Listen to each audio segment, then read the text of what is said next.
Okay, so I'm here with Eric Filler. And Eric, you've been with the program for how long now, approximately, would you say? 3 months. All right, awesome. And what brought you to our program? Why did you end up signing up? I needed a weight loss program. Yeah.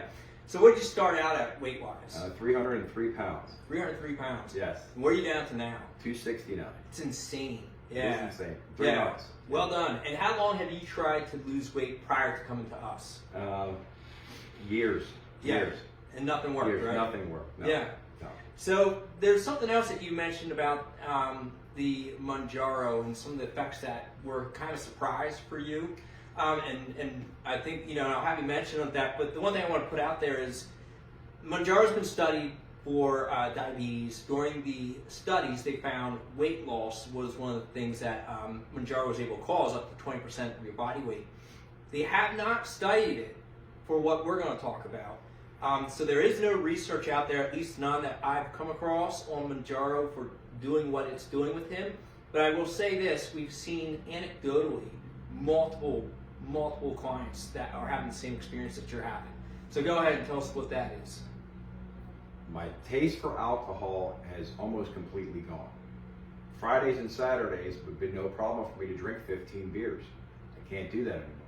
What happens? It just turns me off. Just even looking at a beer can. Isn't that interesting? It is. So you went from It is. 15, you said, per day, like on the weekend. On a Friday and Saturday, I could drink 15 beers each day. And now you look at a can and it's like literally it's almost repulsive to you. Almost, yeah. Isn't that interesting? It is interesting. Yeah. It's And so we've seen this with multiple clients where, they were drinking, in some cases, like for a woman, like, small petite women drinking, 3, 4 a night, going down to nothing, My wife's the same way. Yeah. My wife was a pretty decent drinker. Yeah. She drinks one glass of wine now, like after work. Yeah. That's it. Yeah, we had another person say that, She could drink a whole bottle. Isn't that interesting? And we had another person say something similar where she would have a couple wines per night, and she said that like now she'll sip it, and we had a gentleman say the same thing where like they'll sip it and it takes them a while to get through it, where before it was like they throw back a few very quickly. I've seen her actually pour it back in the bottle. Isn't that interesting? Yeah, it's so fast. She's never done that. So more research is needed to say, oh, this is applicable to the broad population, but it's a consistent thing that we're seeing in our practice. It is. Now, I will say that there's been a few exceptions. We have had clients where they were able to down a pitcher of beer, or they were able to down alcohol despite the injections. So it has not worked for 100% of the clients, but it has worked for a fair number of clients. I would say probably, from just anecdotally, probably about 8 out of 10 people that have vocalized to us that they drink a fair amount of alcohol, about 8 out of 10 have really cut back.